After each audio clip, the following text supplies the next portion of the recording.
नमस्कार दोस्तों, मैं किस्साबाज वाला लेकर आया हूँ विश्व विख्यात लेखकों की कहानियों का गुच्छा। दोस्तों, अगर हमारी कहानी आपको पसंद आए तो इसे लाइक, सब्सक्राइब और शेयर जरूर करें। तो आइए बिना देर किए शुरू करते हैं आज की कहानी। कहानी का शीर्षक है उठे हुए हाथ। इसे लिखा है मधुकर गंगाधर ने। जिस समय रत्नेश्वर प्रसाद की जीप किशनपुर पहुंची, सूरज गांव के पश्चिम ताड़ के पेड़ों के नीचे से सरक रहा था। उसकी जीप सीधे राधो महतो के दरवाजे पर जाकर रुकी। जीप के पीछे पीछे पुलिस वैन थी जिस पर सीआरपी के जवान थे। जीप रुकने के साथ साथ पुलिस वैन से उतर आई। राधो महतो इंतजार कर रहे थे। उन्होंने इंस्पेक्टर को चाय पिलानी चाहिए, किंतु इंस्पेक्टर ने मना कर दिया। चलिए बसंती को गिरफ्तार करें पहले, फिर चाय पान होगा। मुखबिर ने खबर दी है कि वह घर पर है, इंस्पेक्टर ने कहा। हुजूर, मेरा वहाँ जाना ठीक नहीं रहेगा। फिर किसी नौकर को साथ कर दें जो उन दोनों को पहचानता हो। लेकिन इस काम के लिए कोई नौकर भी जाने को तैयार नहीं था।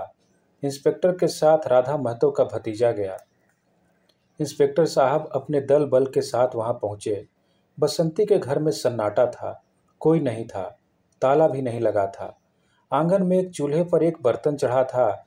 धीमी आंच में आग सुलग रही थी। लगता था अभी भी यहाँ से लोग गए हैं। इंस्पेक्टर साहब पल भर सोचते रहे। उनके साथ कुर्की का कागज भी था। उन्होंने अपने साथ के आदमियों को बर्तन, वासन, पेटी, बक्से निकालने को कहा। उनकी आज्ञा का पालन किया जाने लगा। सारी चीज बीच आंगन में जमा की जाने लगी। अंत में किवाड़ खोलने की बारी आई। 2-3 आदमी किवाड़ को अलग करने लगे। फावड़ा और कुल्हाड़ी से किसी तरह अंजर पंजर ढीला कर किवाड़ चौखट से बाहर किया गया। इंस्पेक्टर साहब ने मातहतों को हुक्म दिया, ले चलो सामान उठाकर, और खुद ही बाहर की ओर मुड़े। लेकिन वहां तो करीब 300 आदमी खड़े थे। इंस्पेक्टर को आश्चर्य लगा, मगर उन्होंने तुरंत एक फैसला लिया। अपने लोगों को सामान छोड़कर बाहर निकल जाने का हुक्म दिया। इंस्पेक्टर ने सुन रखा था कि इस इलाके में ऐसे कई लोगों का अपूर्व संगठन है। कहीं एक आदमी नजर नहीं आएगा, मगर मौका पड़ने पर देखते ही देखते सैकड़ों हजारों आदमी जमा हो जाएंगे। इंस्पेक्टर के आदमी जैसे ही बसंती के आंगन से हटे, वहां भी लगभग 200 आदमी आ गए। अब स्थिति यह हो गई कि इंस्पेक्टर और गांव के लोग आमने सामने हो गए। पता नहीं कहाँ से आ गए लोग। किसी ने किसी को नहीं टोका। 200-400 मधुमक्खियों के जमा होने पर भी भिन भिनाहट होती है, मगर वहां कोई आवाज नहीं थी। आवाज का ना होना खतरे की सूचना थी। जैसे दोनों ओर से आक्रमण के पहले की शांति थी। इंस्पेक्टर ने कड़क कर गांव वालों को हट जाने के लिए कहा और सलाह दी कि सरकारी काम में रुकावट पैदा न करें। इसका जवाब उन्हें दाईं ओर से मिला। कौन सी सरकार? किसकी सरकार? कौन सा काम? इंस्पेक्टर ने उधर देखा। दाईं तरफ लगभग 200 आदमी थे, जैसे धान के खेतों में आज आदमी के पौधे उग आए हों। बाईं ओर भी यही स्थिति। इंस्पेक्टर ने अपने आदमियों को पीछे हटने की सलाह दी। जिधर जीप और वैन थी, वे लगभग 20-25 गज पीछे हटे। इंस्पेक्टर ने फिर रोबदार आवाज में कहा, बसंती पर वारंट है, उसे हाजिर करो या कुर्की होने दो। इस दरमियान जो समय लगा वह कम नहीं था। सूरज डूबने को आ गया, मगर दोनों ओर से लोग डटे रहे। इंस्पेक्टर ने कई बार खबरदार किया, मगर कोई असर नहीं। सूरज बिल्कुल डूब गया। गांव का धुआं फैलने लगा। सहसा इंस्पेक्टर ने देखा कि सामने वाली भीड़ के आगे एक औरत आ गई है। उसके दोनों हाथों में नारियल की तरह कोई चीज है। इंस्पेक्टर उस औरत के बारे में सोच ही रहा था कि पीछे से आवाज आई, लो सामने बसंती आ गई। इंस्पेक्टर ने उलटकर पीछे देखा। पीछे भी लगभग 200-250 आदमी थे। इंस्पेक्टर चारों ओर से घिर गया। उसने साहस नहीं खोया। उसने कड़क कर कहा, अगर तुम लोग आगे बढ़ोगे तो अच्छा नहीं होगा। अच्छा नहीं होगा तो क्या होगा? गोलियों से भून दिए जाओगे। हमारे पास गोलियां नहीं हैं। हम हुजूर को सलाह देते हैं, बीवी बच्चों के पास लौट जाएं, वरना वरना क्या होगा? हुजूर को ऊपर से 6 इंच छोटा कर दिया जाएगा। अंधेरा थोड़ा और घिर आया। वे लोग जैसे अंधेरे के इंतजार में थे। चारों ओर से आवाजें आने लगी। इंस्पेक्टर को सिपाहियों ने सलाह दी, अब या तो फायरिंग की जाए या बसंती को जीवित या मृत पकड़ने की चेष्टा की जाए, या फिर लौट चला जाए। यह तय नहीं कर पा रहा था कि क्या किया जाए। भीड़ बहुत आहिस्ते आहिस्ते करीब आती जा रही थी।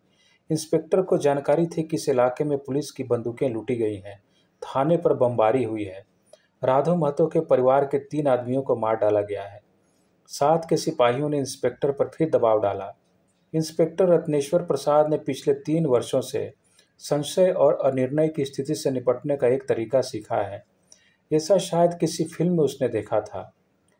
वह अपनी जेब में एक सिक्का रखता है जिसे हवा में उछाल देता है। इंस्पेक्टर ने जेब में हाथ डालकर सिक्का निकाला, बाएं हाथ का रिवॉल्वर बाईं जेब में रखा और दाएं हाथ से सिक्के को उछाला और दोनों हाथों से लोक लिया। बाईं तलहथी पर सिक्का था। उसने नजरें झुकाकर सिक्के को देखा। अशोक स्तंभ था। वह सिर उठाकर चीखा, फायर! लेकिन उसके कंठ की आवाज के साथ ही भयानक आवाज हुई, बम फटने की। सिपाही के बगल का सिपाही हवा में उछलकर चित्कार कर उठा। इंस्पेक्टर के हाथ का सिक्का दूर जा गिरा। उसे सिक्के की याद नहीं रही। उसने रिवॉल्वर निकाला और सामने खड़ी औरत पर फायर झोंक दिया, क्योंकि उसके ख्याल से उस औरत ने ही बम फेंका था। पता नहीं उसकी गोली लगी या सिपाहियों की। औरत चीख मार के गिर पड़ी। लोगों के भाग जाने के बाद टॉर्च की रोशनी में लाशों और घायलों को उठाया गया। इंस्पेक्टर रत्नेश्वर पटना आया।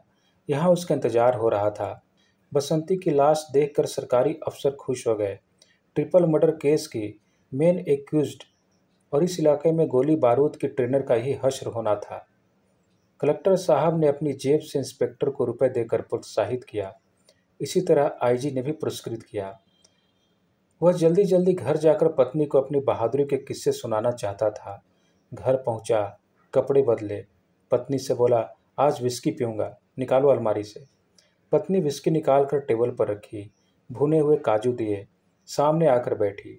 रत्नेश्वर विस्की पीता रहा और पूरी दास्तान पत्नी को सुनाता रहा। पूरा किस्सा सुन लेने के बाद पत्नी ने आहिस्ते आहिस्ते रत्नेश्वर से पूछा, बसंती आखिर? सहसा इंस्पेक्टर उठ खड़ा हो गया। गिलास की बची विस्की को एक घूंट में खत्म किया और पत्नी से बोला, बसंती बड़ी भोली औरत थी। उसी के चलते ये देखो, इतने रुपए इनाम के, चलो खाना दो। उसने पति को खाना दिया। वह भी खाना खाने बैठी, मगर उससे खाया नहीं गया। वह थाल पर बैठी सोच रही थी, बसंती कौन थी, उसने क्या किया था? ये 2 सवाल हजारों लाखों की जुबान पर है। जब से अखबारों में यह खबर छपा कि 3-3 हत्याओं की अपराधिनी, पुलिस पर बम फेंकने वाली हरिजन बाला पुलिस के साथ एनकाउंटर में मारी गई, तब से अनेक लोग अनेक सवाल करते हैं। बसंती कौन थी? इसका एक छोटा सा उत्तर है, वह किशनपुर के जितन रविदास की बेटी थी। लेकिन उसने क्या किया? इसका जवाब क्या सरल है? उसने 3-3 हत्याएं क्यों की? पुलिस पर बम क्यों फेंका? इन सवालों के अनेक जवाब हैं, अनेक कथाएं हैं, अनेक व्याख्याएं हैं। राधा महतो के मुंह से सुनिए एक कथा, पुलिस की फाइल में दूसरी कथा, जितन से तीसरी कथा। लेकिन ये कथाएं ऐसी हैं जो बसंती के साथ ही मर गई। सिर्फ एक कथा जीवित है। अभी रात के लगभग 2 बजे यह कथा जाग रही है। बसंती को मरे 6-7 घंटों से ज़्यादा हो रहा है। कई वर्षों के बाद आज अपनी बड़ी हवेली में राधो महतो सुख की नींद सोया है। लेकिन एक कथा जाग रही है। किशनपुर से पश्चिम नदी के किनारे बबूल के जंगलों में एक छोटा सा अलाव जल रहा है। इसके इर्द गिर्द 10-12 आदमी बैठे हैं। इन्हीं लोगों में एक 7 वर्ष का लड़का है, हाफ पैंट और कमीज पहने। एक पुराने स्वेटर के भीतर उसका कलेजा अभी तक धुकधुका रहा है भय से। आखिर मेरी माँ ने क्या किया था? उसने अजबलाल मास्टर से सवाल किया, एक जीवित सवाल। अजबलाल मास्टर उस बच्चे को गोद में उठा लेता है और धीरे धीरे कहता है, उसने बेटे सिर्फ एक काम किया था कि उसने जितन रविदास के घर में जन्म लिया था। उस जगह जमा हुए तमाम लोग उस बच्चे के सवाल के साथ थे। अजबलाल मास्टर ने किस्सा सुनाया। आज से लगभग 8 साल पहले, यानी 70-73 की बात है। सावन का महीना था। धान की रोपनी चल रही थी। देर से बरसात उतरी थी, सो किसान ज़्यादा से ज़्यादा मजदूर लगाकर धान रोपने में लगे थे। राधो महतो के खेत में उस दिन लगभग 40 मजदूर थे। दोपहर को मजदूरों को खाना खिलाया जाता है। सुविधा के लिए उन्हीं मजदूरों में से 1-2 को खाना तैयार कराने के लिए घर पर भेजने की आदत राधा महतो को थी, क्योंकि उसके परिवार में कम लोग थे। बसंती को भी इसी काम में लगा दिया गया। दोपहर होने को आ गया था। सूने और वीरान बरामदे में अकेली बैठी बसंती खिचड़ी पकने का इंतजार कर रही थी। सहसा काले काले मेघ घिर आए। जोर से बारिश होने लगी। मूसलाधार बारिश में भीगते हुए राधो महतो आए। बैठक के आंगन से दूर था, जहां से सूखे कपड़े लाए जाते। यह मर्दों की बैठक थी। भीतर एक कमरा था जहां चौकी बिछी थी और उस पर एक दरी रखी थी। राधो महतो कमरे के भीतर गए। उन्होंने बसंती को भीतर बुलाया। वह भीतर गई। राधो महतो ने भीतर से किवाड़ बंद कर लिया। बसंती चीखती चिल्लाती रही। थोड़ी देर बाद किवाड़ खुले। बसंती के शरीर और वस्त्र अस्त व्यस्त थे। वह रोती हुई अपने घर आई। घर में बूढ़ा बाप था। उसने सारी बातें बाप को बताई। बाप रोने लगा। उसने बसंती से कहा कि बसंती चुप रह जाए, वरना उसकी इज्जत खराब होगी। और दूसरे दिन बसंती गांव में नहीं थी। वह भागकर पटना आ गई। पटना के सदर अस्पताल में उसकी एक मौसी दाई का काम करती थी, वहीं पहुंची। मौसी को उसने अपना किस्सा सुनाया। मौसी किस्सा सुनकर हंसने लगी। यह कौन सी नई बात हुई? तू जानती है मैं क्यों गांव से भाग कर आई? मेरी एक बुआ थी। पूरे गांव में जमींदारों और बड़े घरों के लड़के जैसे ही जवान होते थे, झक्सा माय से ट्रेनिंग लेने पहुंच जाते थे। बुआ को यह सब करना पड़ता था। मैं जब बड़ी हुई तो गांव से भागने को छटपटाने लगी। उसी समय एक ऐसा आदमी मिल गया जो मेरी तरह गांव से उबा हुआ था। हम दोनों भागकर पटना आ गए। बसंती को एक लड़का हुआ। मौसी ने कहा कि वह बच्चे को पैदा मत होने दे, मगर बसंती कहा करती थी कि वह इस बच्चे का मुंह देखकर ही राधो महतो से बदला ले सकेगी। बसंती ने ब्याह नहीं किया। वह मौसी के साथ अस्पताल में काम करने लगी। फिर हमसे मुलाकात हुई। हमने यह तय किया कि हम अपना रास्ता आप बनाएंगे। हम गांव में जाकर काम करने लगे। दबे हुए लोगों को हमने नींद से जगाया। किशनपुर में हमारे आते ही नया जागरण आ गया। हमने मजदूरी के खिलाफ आवाज़ उठाई। राधो महतो की नज़रों में हम चढ़ गए। उसने एक दिन बसंती को बुलाया। बसंती धड़ल्ले से वहां आ गई। उसने बसंती को धमकाया। बसंती ने उससे साफ साफ कह दिया कि राधो महतो ने उसे एक बच्चा दिया है, जिसे वह इसलिए पाल रही है कि राधो महतो का खून अपने हाथों से कर उसी बच्चे द्वारा श्राद्ध कराए। राधो महतो आग बबूला हो गए। बसंती को कमरे में बंद कर पीटने लगे। बसंती हमसे कहकर वहां से गई थी। उसकी चीख सुनकर हम सभी साथी दौड़ पड़े। फिर तो घमासान मच गया। बसंती को छुड़ाकर लाने में राधो महते के 3 आदमियों की जानें गईं। हमारा कोई नहीं मारा गया, 2-3 आदमी घायल हुए। अजबलाल मास्टर को भावुक होते देखकर भुवनेश्वर ने टोका, हमारा गांव से हट जाना अच्छा नहीं, लोग डर जाएंगे, इसका असर दूसरी जगह पर भी पड़ेगा। जब वे लोग बसंती के घर के निकट आए थे तो सूरज की किरणें फूटने लगी थीं। यहीं बसंती गिरी थी, अजबलाल मास्टर ने कहा। बसंती के लड़के की आंखें एक टक जमीन पर लगी थी।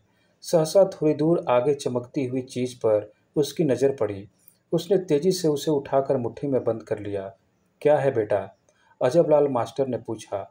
लड़के ने हथेली फैला दी। उस पर एक सिक्का था। उस सिक्के पर गेहूं की 2 लंबी लंबी बालियां थी और बीच में भारत लिखा था। गेहूं की बालियों पर रक्त के काले धब्बे थे। अजबलाल मास्टर ने कहा, बेटे यह सिक्का मुझे दे दो, इस पर तेरी माँ का लहू है, उससे हम साथियों को लड़ने की ताकत मिलेगी। लेकिन उस लड़के ने सिक्का देने के बदले उसे मुट्ठियों में भींच लिया और बोला, मैं किसी को नहीं दूंगा, मैं इससे बंदूक खरीदूंगा। और महतो, महतो। धन्यवाद।